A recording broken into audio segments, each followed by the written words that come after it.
জন্মদিনে বেগম খালেদা জিয়াকে গভীর শ্রদ্ধায় স্মরণ। রাজনীতির আপসহীন নেত্রীর দেখানো পথে হাঁটছে বিএনপি, বললেন নেতারা। দীর্ঘ সংগ্রাম লড়াই করে বিএনপি যে একটা সত্যিকারের একটা রাজনৈতিক দলে পরিণত হয়েছে, তার মূল কারিগর কিন্তু এই দেশনেত্রী বেগম খালেদা জিয়া। অর্থের অভাবে চিকিৎসা বঞ্চিত হবেন না কেউ, বললেন প্রধানমন্ত্রী।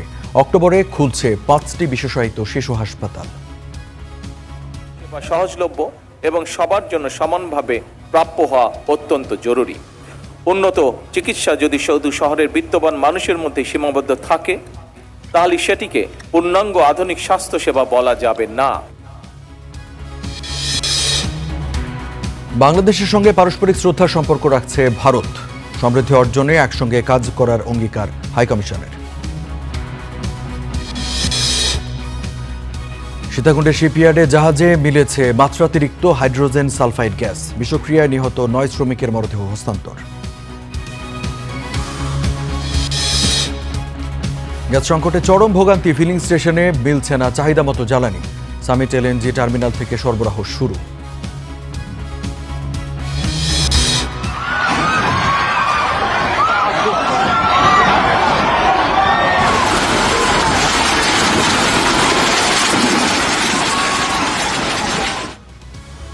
সাত 7.7 মাত্রা শক্তিশালী ভূমিকম্পে কাঁপল ইন্দোনেশিয়া। এ পর্যন্ত 5 জনের মৃত্যু।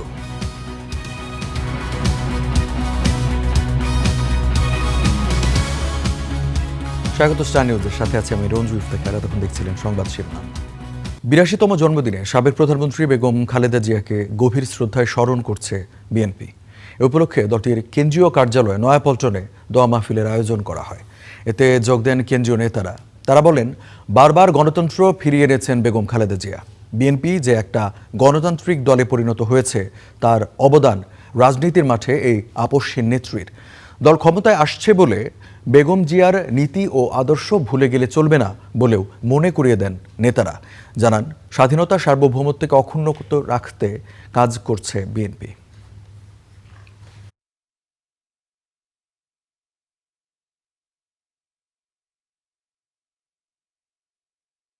মানুষের আকাঙ্ক্ষার আন্দোলন সংগ্রামের মাধ্যমে, দীর্ঘ সংগ্রামের মাধ্যমে স্যাক্রিফাইসের যে রাজনীতি, সেটার পেছনে একটি বিশাল অংশ দাঁড়িয়ে গিয়েছিল। সেটা হচ্ছে বেগম খালেদা জিয়া। যখনই এই হরণের মুখে দেশের সামগ্রিক অধিকার হরণ হয়েছে, তখনই তিনি রুখে দাঁড়িয়েছেন। অমিত বিক্রমে তিনি দাঁড়িয়েছেন জনগণের কাতারে, জনগণের সম্মুখে। যিনি বাংলাদেশের ভাগ্যের সঙ্গে জড়িয়ে গিয়েছিলেন এবং বাংলাদেশকে বারবার তার নেতৃত্বের সংগ্রামের মধ্য দিয়ে গণতন্ত্রে ফিরিয়ে নিয়ে এসেছেন এবং বাংলাদেশকে সমৃদ্ধ করবার সংগ্রামে অংশগ্রহণ করেছেন, নেতৃত্ব দিয়েছেন। সামরিক শাসকের রক্তচক্ষু উপেক্ষা করেও দেশ ও জনগণের স্বার্থে যিনি ছিলেন আপসহীন, লাল সবুজের বাংলাদেশই ছিল যার একমাত্র ঠিকানা, তিনি বিএনপির প্রয়াত চেয়ারপারসন ও সাবেক প্রধানমন্ত্রী বেগম খালেদা জিয়া। জেল জুলুম, হামলা মামলা সব বাধা পেরিয়ে জাতীয়তাবাদী আদর্শে অনড় থাকা বেগম খালেদা জিয়ার 82তম জন্মদিন আজ। মহিষী এই রাজনীতিবিদের মহাকাব্যিক জীবনের কিছুটা তুলে ধরছেন সিফাত শাহরিয়ার।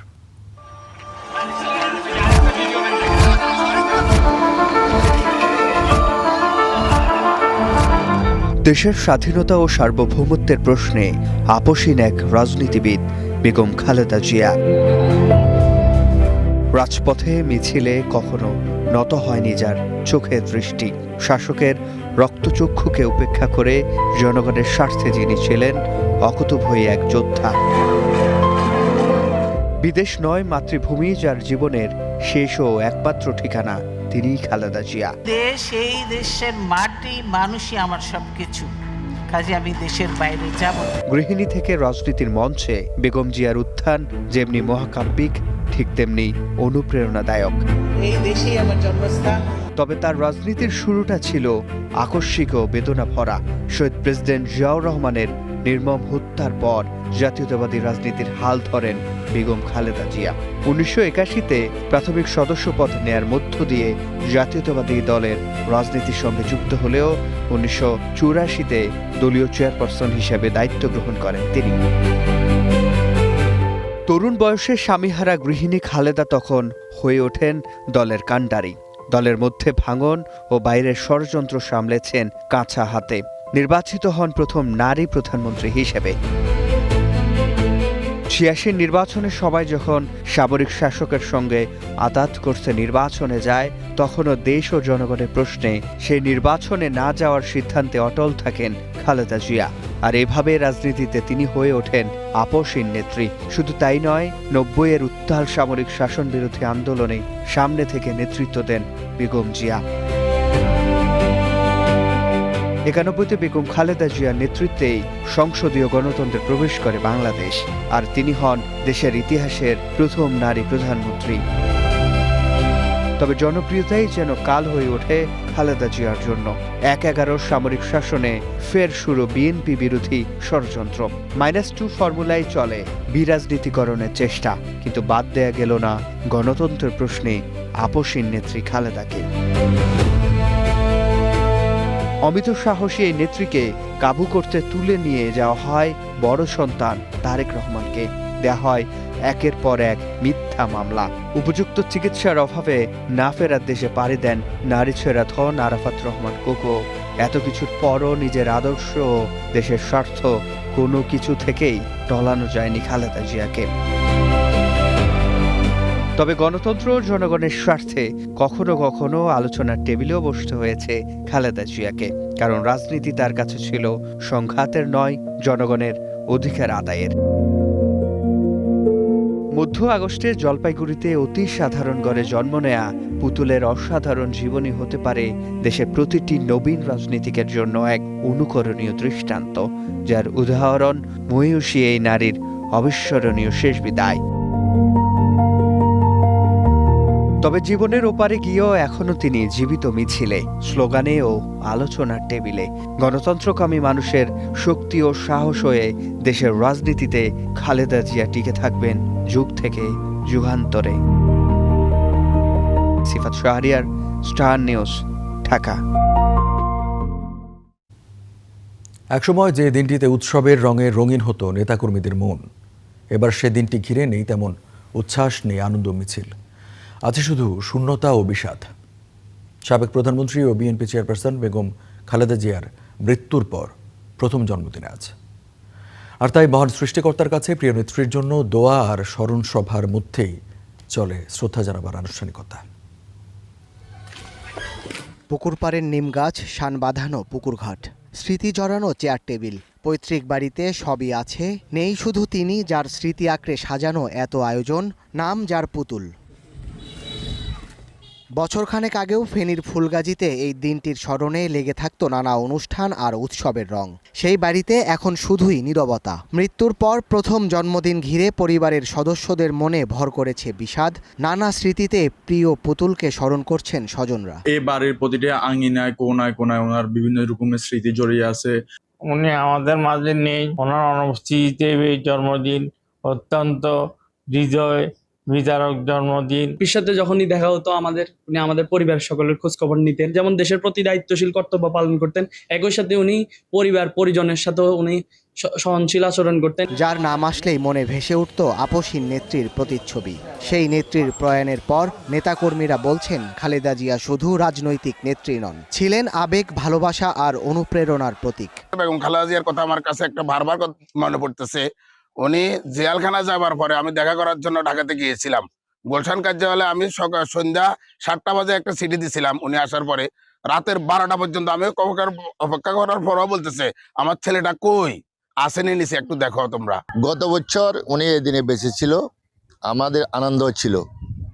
এখন খালেদা জিয়া বিহীন খালেদা জিয়ার জন্মদিন, আমরা আসলে অনেক ব্যথিত, কারণ আজকে আমাদের মা আমাদের কাছে নেই। ফ্যাসিবাদের আমলে ইচ্ছা থাকলেও আড়ম্বরপূর্ণভাবে নেত্রীর জন্মদিন পালন করতে পারেননি নেতাকর্মীরা। আর এখন দল ক্ষমতায় থাকলেও নেই প্রিয় নেত্রী। সেই আক্ষেপে দীর্ঘ হয় নেতাকর্মীদের দীর্ঘশ্বাস। আমরা তার আত্মার মাগফিরাত কামনা করব এবং আমি আগে বলেছি যে তিনি যে অনুপ্রেরণা দিয়েছেন গণতান্ত্রিক আন্দোলনে, সেটাকে আমরা ধারণ করার চেষ্টা করব। তার জন্য আমরা দোয়া করব, আল্লাহ যেন তাকে জান্নাতুল ফেরদৌস যেন তাকে নসিব করে। দিনটি উপলক্ষে খালেদা জিয়ার স্মৃতি বিজড়িত দিনাজপুর ও বগুড়া সহ দেশব্যাপী দোয়া, মিলাদ মাহফিল ও স্মরণ সভা সহ নেওয়া হয়েছে বিভিন্ন কর্মসূচি। খালেদা জিয়া আমাদের মাঝে নেই, কিন্তু খালেদা জিয়া আছেন আমাদের সারা বাংলাদেশের মানুষের মাঝে। খালেদা জিয়া চিরদিন বেঁচে থাকবেন মানুষের মাঝে, তার কর্মময় জীবন বেঁচে থাকবে আমাদের মাঝে। গৃহবধূ থেকে রাজনীতির মাঠ, তারপর দেশের প্রথম প্রধানমন্ত্রী, সব মিলিয়ে গণতন্ত্রকামী মানুষের অনুপ্রেরণার অপর নাম বেগম খালেদা জিয়া। Sadat Shahed, star news. 5 বিভাগে 5টি বিশেষায়িত শিশু হাসপাতাল অক্টোবরে খুলে দেয়া হবে বলে জানিয়েছেন প্রধানমন্ত্রী তারেক রহমান। বলেন, প্রান্তিক মানুষের কাছে সাশ্রয়ী ও মানসম্মত চিকিৎসা সেবা পৌঁছাতে সরকার কাজ করছে। সকালে আগারগাঁওয়ে নিউরো সায়েন্স হাসপাতালের সম্প্রসারিত 500 শয্যা বিশিষ্ট নতুন ভবনের উদ্বোধন শেষে এসব বলেন তিনি। জানান, শুধু শহরে নয়, প্রত্যন্ত অঞ্চলেও মানসম্মত চিকিৎসা পৌঁছে দিতে কাজ করছে সরকার। অর্থের অভাবে কেউ চিকিৎসা সেবা থেকে আর বঞ্চিত হবে না উল্লেখ করে প্রধানমন্ত্রী সবাইকে সমান চিকিৎসা সেবা নিশ্চিতের অঙ্গীকার করেন। তিনি অপারেশন থিয়েটার ও আইসিইউ ঘুরে দেখেন এবং হাসপাতালের চিকিৎসা সেবা ও রোগীদের জন্য বিদ্যমান সুযোগ সুবিধা সম্পর্কেও খোঁজ নেন।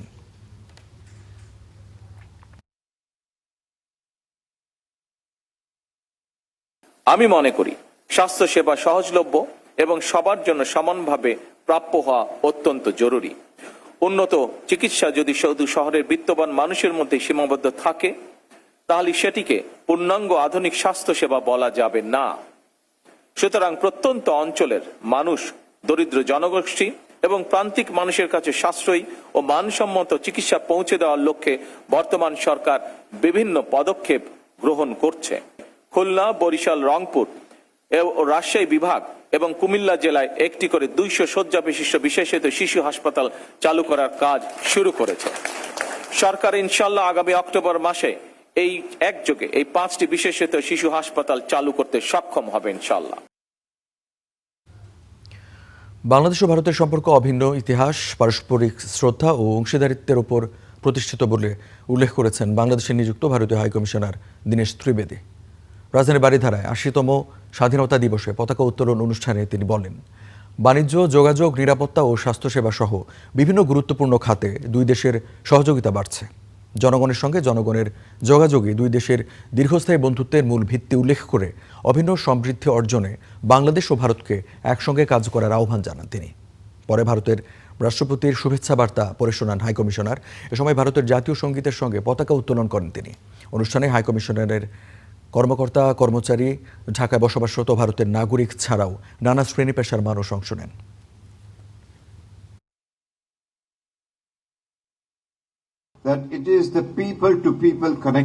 জনগণের সঙ্গে জনগণের যোগাযোগই দুই দেশের দীর্ঘস্থায়ী বন্ধুত্বের মূল ভিত্তি এবং দুই দেশের সমৃদ্ধি অর্জন করতে বাংলাদেশ ও ভারতকে একসঙ্গে কাজ করতে হবে। বাংলাদেশ ও ভারতের সম্পর্ক পারস্পরিক শ্রদ্ধা ও অংশীদারিত্বের উপর প্রতিষ্ঠিত। বাণিজ্য, যোগাযোগ, নিরাপত্তা ও স্বাস্থ্যসেবা সহ বিভিন্ন গুরুত্বপূর্ণ খাতে দুই দেশের সহযোগিতা বাড়ছে।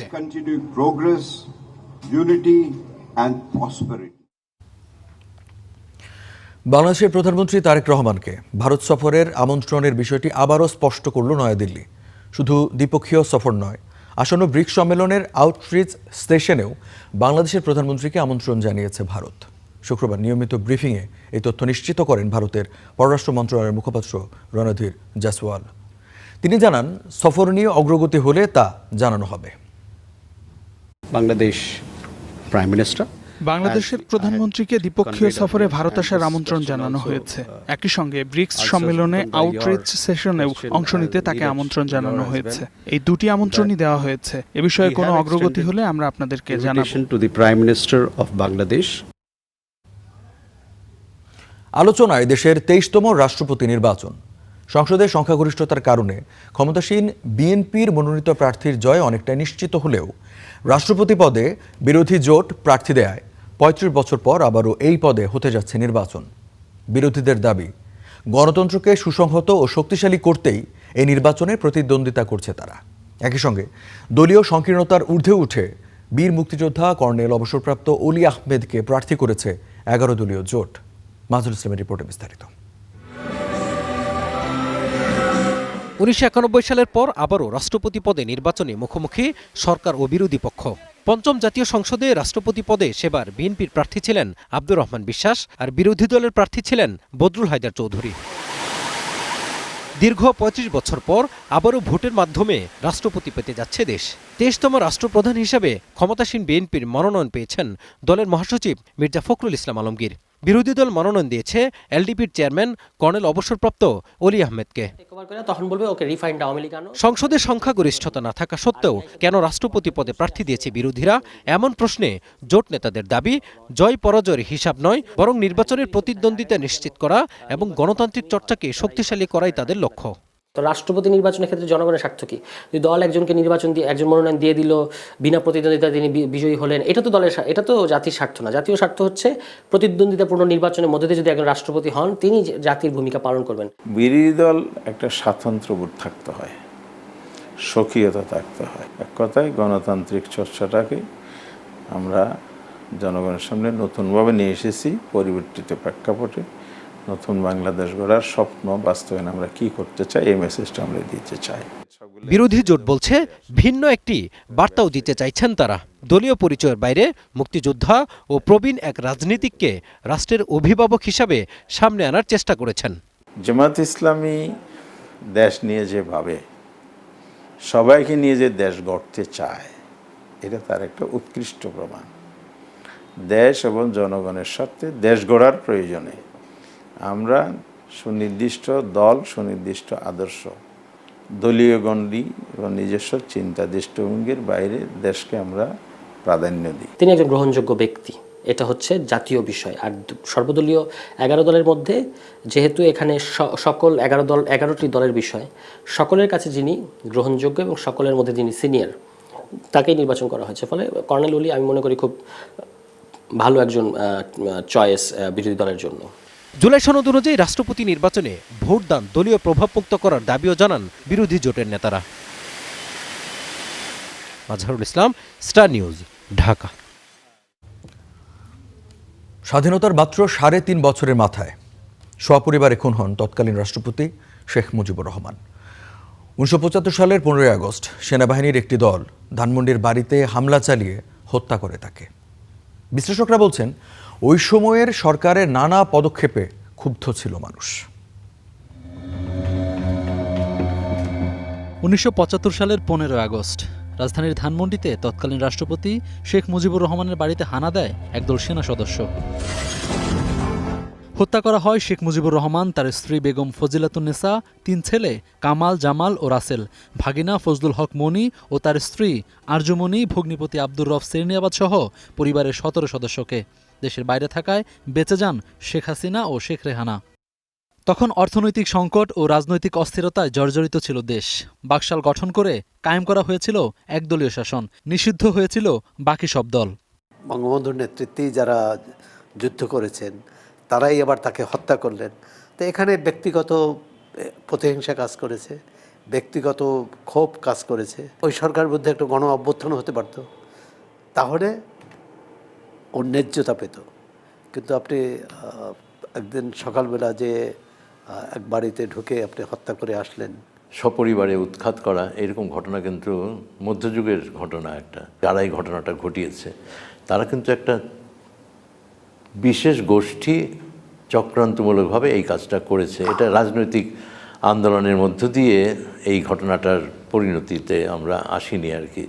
1996 সালে আওয়ামী লীগ ক্ষমতায় এসে হত্যাকাণ্ডের বিচার কাজ ত্বরান্বিত করে। 12 জনের মৃত্যুদণ্ড দেয় আদালত। এর মধ্যে 6 আসামির মৃত্যুদণ্ড কার্যকর হয়েছে। Ahmed Jobi, star news, Dhaka. 15 August কার্যক্রম নিষিদ্ধ আওয়ামী লীগের সম্ভাব্য কর্মসূচি ঘিরে আইন শৃঙ্খলা স্বাভাবিক রাখতে গোপালগঞ্জে মোতায়েন করা হয়েছে বিজিবি।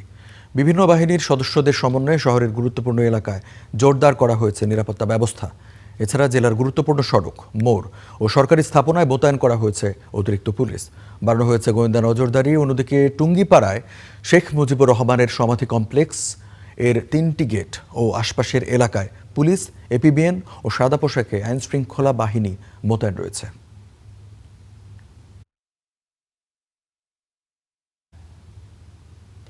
রাজধানীর সিএনজি ফিলিং স্টেশনগুলোতে প্রায় 1 মাস ধরে চলছে গ্যাস সংকট। সাপ্তাহিক ছুটির সকালেও পাম্পে যানবাহনের সারি। 1 ঘন্টার জায়গায় দিনে কয়েকবার লাইনে দাঁড়িয়েও পূর্ণ সিলিন্ডার গ্যাস না পাওয়ায় সিএনজি অটোরিকশা চালকদের ট্রিপ কমে নেমেছে অর্ধেকে, যার সরাসরি প্রভাব পড়েছে তাদের দৈনন্দিন আয়ে। সেই লোকসান পুষিয়ে নিতে চালকরা যখন বাধ্য হয়ে বাড়তি ভাড়া নিচ্ছেন, তখন পুরো অর্থনৈতিক চাপটা এসে পড়ছে সাধারণ যাত্রীদের পকেটে।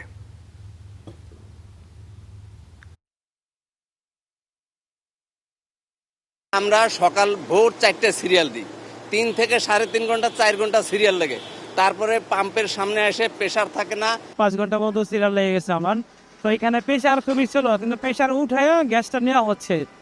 তো দেখা যাচ্ছে সারাদিন সিরিয়াল 5.5 ঘন্টা 5 ঘন্টা মতো সময় লাগে গ্যাস দিতে।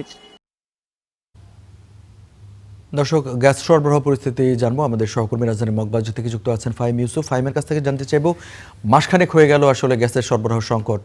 আজকে কি চিত্র দেখছেন, যানবাহন চালকরা কি বলছেন, বা যে সিএনজি স্টেশন তারাই বা কি বলছেন?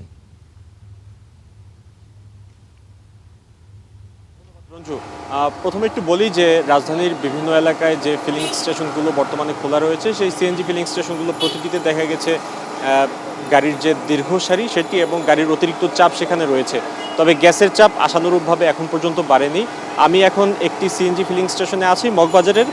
এখানে কিছুক্ষণ আগেই প্রায় ঘন্টাখানেক আগে এখানে সিএনজি দেয়া বন্ধ করে দেওয়া হয় এবং গ্যাস কখন নাগাদ দেওয়া হবে এই প্রশ্নের উত্তরে কর্তৃপক্ষ যেটি জানায় যে গ্যাসের প্রেসার বাড়ানোর জন্য মূলত তারা 2 থেকে 2.5 ঘন্টা বন্ধ রাখেন গ্যাস দেয়া। এরপরে গ্যাসের চাপ যখন কিছুটা বৃদ্ধি পায় এরপর তারা আবার গ্যাস দেয়া স্বাভাবিকভাবে চালু করেন। তবে গ্যাসের বর্তমান যে চাপ সেটি একেবারে 50-এর ঘরে নেমে গিয়েছে এবং এই চাপে কোনো গাড়ি পর্যাপ্ত গ্যাস নিতে পারেন না। অনেকের ক্ষেত্রে দেখা যায় 10 থেকে 12 টাকার গ্যাস তারা সিলিন্ডারে নিতে পারেন। তো এই জায়গা থেকে তারা এই কিছুক্ষণ পর পর বন্ধ করেন, বিশেষ করে 2-2.5 ঘন্টা বন্ধ করার পর তারা গ্যাস দিতে পারেন আধা ঘন্টা, এমনটি তারা আমাদেরকে জানিয়েছেন। এর যে প্রভাব এটি সম্পূর্ণ গিয়ে পড়ছে গাড়ি চালক যারা রয়েছেন, বিশেষ করে সিএনজি অটোরিকশা এবং প্রাইভেট কার চালক যারা রয়েছেন তাদের উপরে।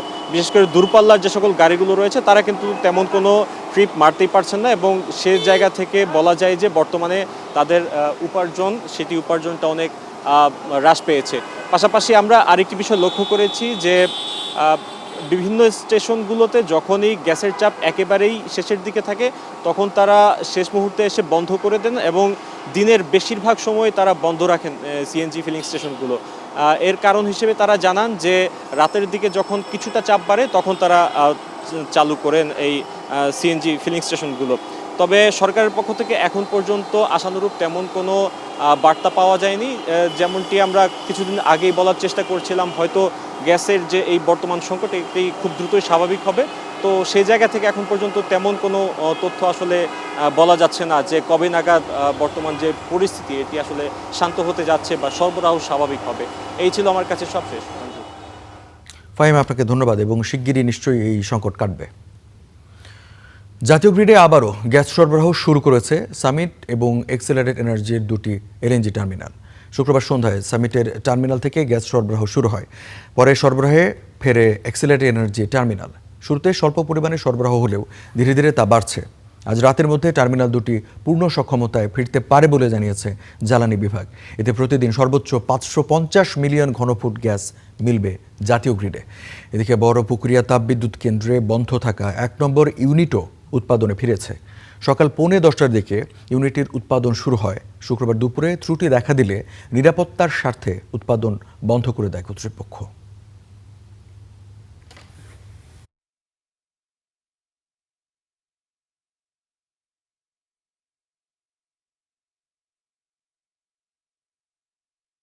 চট্টগ্রামে শিপইয়ার্ডে 9 শ্রমিকের মৃত্যুর পর নির্মাণাধীন জাহাজটিতে স্বাভাবিকের চেয়ে মাত্রাতিরিক্ত হাইড্রোজেন সালফাইড পেয়েছে বিস্ফোরক অধিদপ্তর।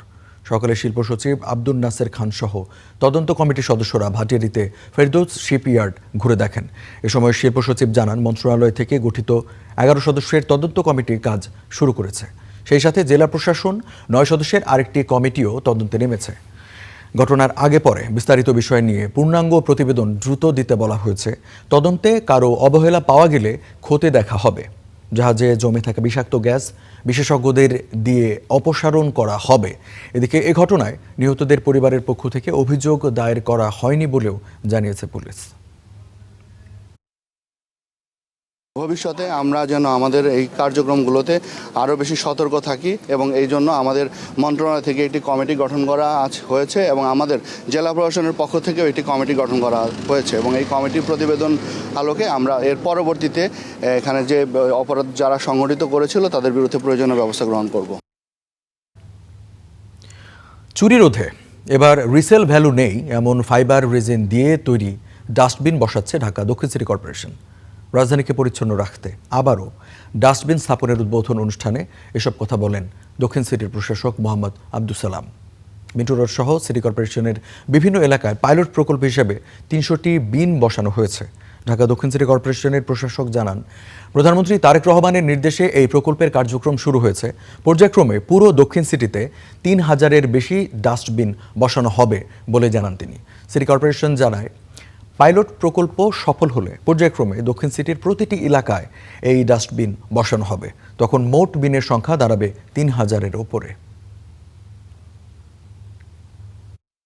যারা পথচারী বা বিভিন্নভাবে ঢাকায় বিভিন্ন কাজের জন্য আসে, তাহলে প্রতিমধ্যে যদি তাদের কোনো কিছু ফেলতে হয় কোথায় ফেলবে? সেই কারণেই প্রধানমন্ত্রী যখন আমাদেরকে বললেন, ওনার ইনিশিয়েটিভে মূলত আবার আমরা নতুন করে ডাস্টবিনের এই চর্চা আবার শুরু করছি। এক মাসেও বান্দরবানে বন্যায় ক্ষতিগ্রস্ত মানুষেরা ফিরতে পারেনি ঘরে। স্বাভাবিক হয়নি দুর্যোগের কবলে পড়া মানুষগুলোর জীবন। এখনো শুরু হয়নি সরকারি পুনর্বাসন কার্যক্রম। প্রশাসনিক কর্মকর্তারা বলছেন যে পাননি বরাদ্দ, তাই থমকে আছে প্রক্রিয়া। আকাশ মারমার পাঠানো তথ্য ছবি নিয়ে ডেস্ক রিপোর্ট। বান্দরবানে ভয়াবহ বন্যায় বিধ্বস্ত ঘরবাড়ি। পানি নামলেও ক্ষতিগ্রস্ত মানুষেরা ফিরতে পারেননি ঘরে। আমবাগান, দুঃখীপাড়া সহ সাঙ্গু নদী তীরবর্তী এলাকার বাসিন্দারা ব্যস্ত মাথা গোজার ঠাঁই মেরামতে। তবে অনেকেরই নেই সেই সামর্থ্য। টুকটাক মেরামত করছি, এখনো পুরো মেরামত করতে পারি নাই, থাকার মতো উপযোগী এরকম অবস্থার মধ্যে পড়ছি। বেশিরভাগেরই ফেরার মতো ঘরও নেই। নিজেরা ওই খোলা আকাশের নিচে থাকতেছি, তাও কষ্টের মধ্যে ছোট বাচ্চাদেরকে নিয়ে। এখন কি করব, কোথায় যাব? এখন সরকার আমাদের কোনো সহায়তা করে নাই, সাহায্য দেয় নাই। জেলায় এবছর বন্যার কবলে পড়েন প্রায় 12,500 মানুষ। বন্যা পরবর্তী সময়ে ক্ষতিগ্রস্ত এলাকাগুলো পরিদর্শন করেন বিদ্যুৎ ও জ্বালানি মন্ত্রী এবং পার্বত্য চট্টগ্রাম মন্ত্রণালয়ের মন্ত্রী। আশ্বাস দেন বানভাসীদের পুনর্বাসনের। তবে এক মাসেও এখনো শুরু হয়নি কোনো কাজ। উনি বলে গেছে এখানে পুনর্বাসন করে দিবেন, কিন্তু এখনো কোনো ব্যবস্থা হয়নি। আমাদেরকে আজও ভাঙা ঘরে থাকতে হচ্ছে। এদিকে বরাদ্দ না থাকায় পুনর্বাসন প্রক্রিয়া থমকে থাকার কথা জানান জেলা প্রশাসন। পুনর্বাসনের জন্য শুধুমাত্র টিন দেওয়া হয়েছে, টিনগুলো আমরা আর কি বিতরণ করে দিচ্ছি। আর পুনর্বাসনে আর কোনো সরকারি উদ্যোগ এই মুহূর্তে নাই। কিছু না পাওয়া পর্যন্ত আপনাকে বলতে পারবো না। ভেসে ওঠা ধ্বংসস্তূপ মনে করিয়ে দিচ্ছে, বন্যা গেলেও দুর্যোগের দুর্ভোগ এখনও শেষ হয়নি। বরাদ্দ দিয়ে পুনর্বাসনের দাবি ক্ষতিগ্রস্তদের। Desk report, star news. SSC ও সমমানের পরীক্ষায় সিরাজগঞ্জের 16টি শিক্ষা প্রতিষ্ঠানে পাশ করেনি একজন শিক্ষার্থীও।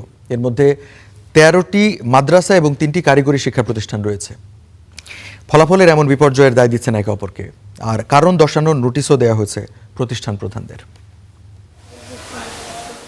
সিরাজগঞ্জের রায়গঞ্জ উপজেলার বাসুদেবকুল শ্রীরামের পাড়া ও দাখিল মাদ্রাসা চলছে নিয়মিত ক্লাস। শিক্ষক শিক্ষার্থীর উপস্থিতি মোটামুটি, তবে এবারে প্রতিষ্ঠান থেকে 26 জন পরীক্ষা দিলেও পাশ করেনি কেউ। দক্ষিণ পাড়া জরুরুন্নেসা মহিলা মাদ্রাসায় 4 জনের সবাই ফেল করেছে। ফলাফলের এই দুরবস্থা নিয়ে ছাত্র, শিক্ষক ও অভিভাবকদের রয়েছে মিশ্র প্রতিক্রিয়া। এটা আমাদের মাদ্রাসার জন্য অনেক দুঃখজনক, মান সম্মানের বিষয় ছিল, তো সেটা আমরা রাখতে পারিনি। আমরা আগামীতে পরীক্ষা দেব, আমরা অনেক ভালো চেষ্টা করব, আমরা জানি সবাই পাশ করে।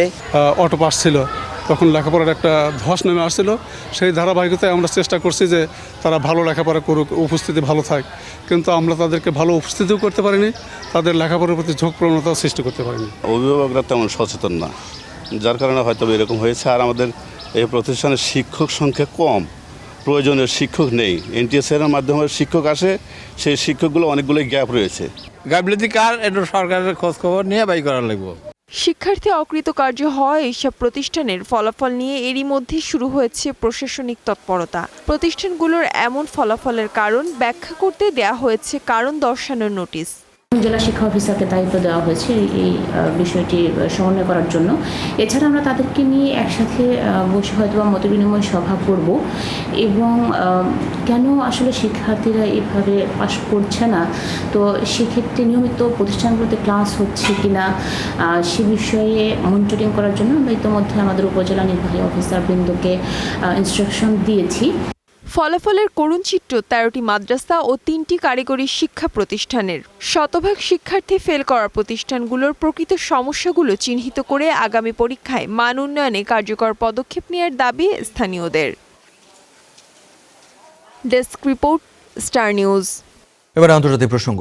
কলম্বিয়ার পর এবার ভয়াবহ ভূমিকম্পে কেঁপে উঠল ইন্দোনেশিয়া। 7.7 মাত্রার শক্তিশালী ভূমিকম্পে বেশ কিছু স্থাপনার ক্ষয়ক্ষতি হয়েছে। এ পর্যন্ত 5 জন নিহতের খবর পাওয়া গেছে। প্রথমে সুনামি সতর্কতা জারি করা হলেও পরে তা প্রত্যাহার করেছে কর্তৃপক্ষ।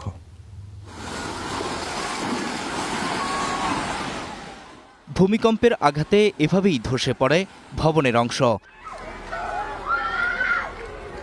কলম্বিয়ার পর এবার এমন ভয়াবহ কম্পন ইন্দোনেশিয়ায়। 7.7 মাত্রার শক্তিশালী ভূমিকম্পে কেঁপে ওঠে দেশটির পূর্বাঞ্চল।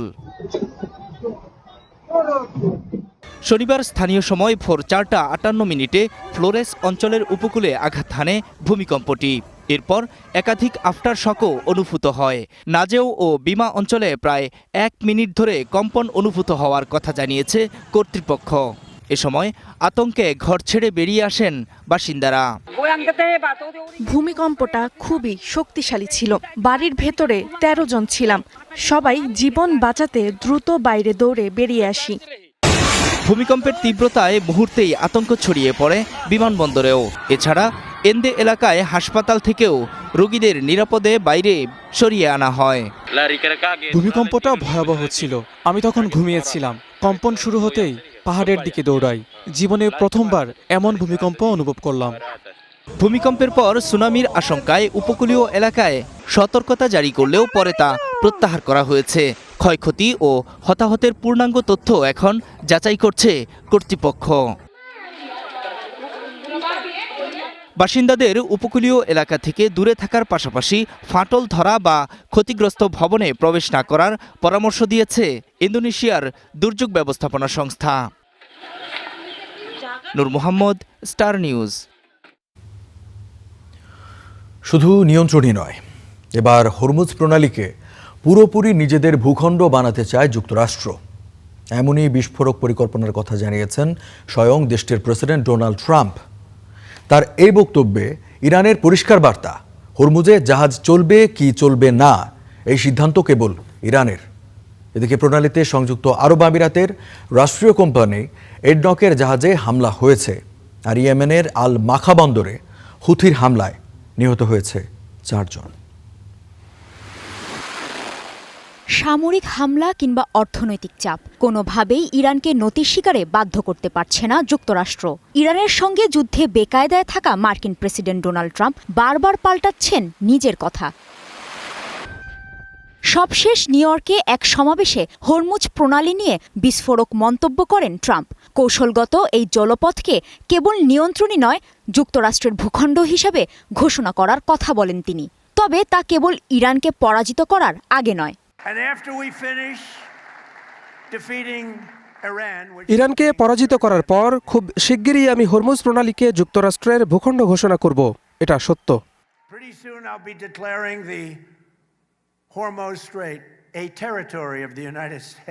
ট্রাম্পের এই বক্তব্যের পরই কড়া প্রতিক্রিয়া জানায় তেহরান। ইরানের উপপররাষ্ট্রমন্ত্রী কাজেম ঘারিবাবাদি বলেন, মার্কিন হুমকি বা সামরিক শক্তি প্রদর্শনে ভয় পাবে না ইরান। হরমুজ প্রণালী খোলা থাকবে নাকি বন্ধ থাকবে সে সিদ্ধান্ত তেহরানই নেবে বলেও স্পষ্ট করেন তিনি। হরমুজ প্রণালী খোলা থাকবে নাকি বন্ধ থাকবে এ সিদ্ধান্ত নেওয়ার একমাত্র কর্তৃত্ব ইরানের। যুক্তরাষ্ট্রের হুমকি বা সামরিক শক্তির প্রদর্শনে আমরা ভীত নই। এর মধ্যেই হরমুজে চলাচলকারী জাহাজে হামলার ঘটনা পরিস্থিতিকে আরও উত্তপ্ত করে তুলেছে। সংযুক্ত আরব আমিরাতের রাষ্ট্রীয় তেল কোম্পানি এডনক জানিয়েছে, শুক্রবার হরমুজ প্রণালী অতিক্রমের সময় তাদের একটি জাহাজ হামলার শিকার হয়। এর আগে হওয়া দুটি হামলায় ইরানকে দায়ী করেছিল আরব আমিরাত। এরই মধ্যে ওয়াশিংটনের সঙ্গে আলোচনার সম্ভাবনাও উড়িয়ে দিয়েছে তেহরান। ইরানের পররাষ্ট্রমন্ত্রী আব্বাস আরাকচি জানিয়েছেন, কাতার ও পাকিস্তানের মাধ্যমে যুক্তরাষ্ট্রের সঙ্গে বার্তা আদান প্রদান হলেও নতুন করে আলোচনা শুরুর কোনো সিদ্ধান্ত নেয়নি ইরান। অন্যদিকে ইয়েমেনের আল মাখা বন্দরে হুথিদের 6টি ব্যালিস্টিক ক্ষেপণাস্ত্র হামলায় নিহত হয়েছেন অন্তত 4 জন। Kazi Shahrin, star news. ব্রিটেনকে কটাক্ষ করে বিস্ফোরক মন্তব্য করেছেন ইসরায়েলের প্রধানমন্ত্রী বেনিয়ামিন নেতানিয়াহু। দেশটিকে ইসলামিক রিপাবলিক অফ ব্রিটেন বলার পাশাপাশি দেশটিকে পারমাণবিক অস্ত্রধারী ইসলামিক রাষ্ট্রের সঙ্গেও তুলনা করেন তিনি। অবশ্য নেতানিয়াহুর এমন মন্তব্যের প্রতিবাদ জানিয়েছে যুক্তরাজ্য। দেশটি বলছে, নেতানিয়াহুর এই বক্তব্য গ্রহণযোগ্য নয়। বৃহস্পতিবার প্রচারিত ইসরায়েলি পডকাস্টে দেয়া সাক্ষাৎকারে ব্রিটেনের সমালোচনা করেন নেতানিয়াহু। মূলত পশ্চিম তীরে ইসরায়েলি আগ্রাসন ও অবৈধ বসতি স্থাপন সম্প্রসারণের সমালোচনা করে আসছে ব্রিটেন সহ বিভিন্ন পশ্চিমা দেশ। এর জেরে ব্রিটেনকে ইসলামিক দেশ বলে কটাক্ষ করেন নেতানিয়াহু। একই সঙ্গে ইরানে ঠিক ব্রিটেনের মতো পারমাণবিক রাষ্ট্র তৈরি হতে দেওয়া হবে না বলেও মন্তব্য করেন ইসরায়েলি নেতা। ঐতিহাসিকভাবে ঘনিষ্ঠ সম্পর্ক থাকলেও 2024 সালে ব্রিটেনে প্রগতিশীল লেবার পার্টি ক্ষমতায় আসার পর থেকে যুক্তরাজ্য ও ইসরায়েল সরকারের মধ্যে তিক্ততা বাড়তে থাকে।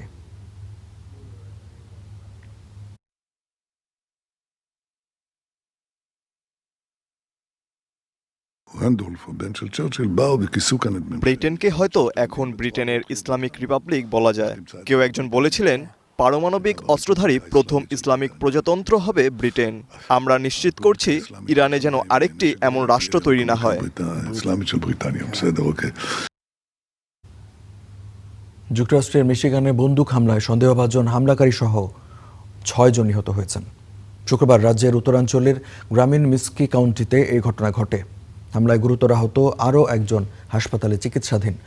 পুলিশ জানিয়েছে, 39 বছর বয়সী হিকম্যান হামলার পর ঘটনাস্থল থেকে পালিয়ে যান। তাকে সশস্ত্র ও বিপজ্জনক উল্লেখ করে সতর্ক করা হয় স্থানীয়দের।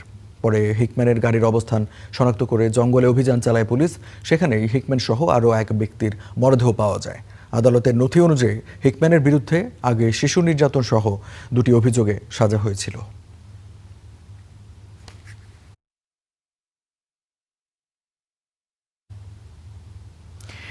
এবার ভারতের রাজনৈতিক ব্যবস্থায় পরিবর্তনের লক্ষ্যে দ্বিতীয় স্বাধীনতা আন্দোলনের ডাক দিলেন প্রখ্যাত পরিবেশ কর্মী সোনম ওয়াংচুক। 2047 সালের মধ্যে ভারতকে উন্নত ও সম্মানিত রাষ্ট্রে পরিণত করতে রাজনৈতিক নেতৃত্ব বাছাইয়ে আমূল পরিবর্তনের আহ্বান জানিয়েছেন তিনি। স্বাধীনতার শতবর্ষে ভারতকে উন্নত রাষ্ট্র হিসেবে দেখতে রাজনৈতিক সংস্কারের প্রয়োজন বলে মনে করেন ওয়াংচুক। তার দাবি, সংসদের প্রায় অর্ধেক সদস্যের বিরুদ্ধে মামলা রয়েছে। এ অবস্থায় আস্থার সংকট দূর করে সৎ ও নিষ্ঠাবান নেতৃত্ব বেছে নেওয়ার আহ্বান জানান তিনি। সাম্প্রতিক সময়ে প্রশ্ন ফাঁস এবং পরীক্ষা ব্যবস্থার সংস্কারের দাবিতে টানা 26 দিন অনশন করেছিলেন ওয়াংচুক। শিক্ষা ব্যবস্থার উন্নয়ন ছাড়া দেশের ভবিষ্যৎ বদলানো সম্ভব নয় বলেও মন্তব্য করেন তিনি।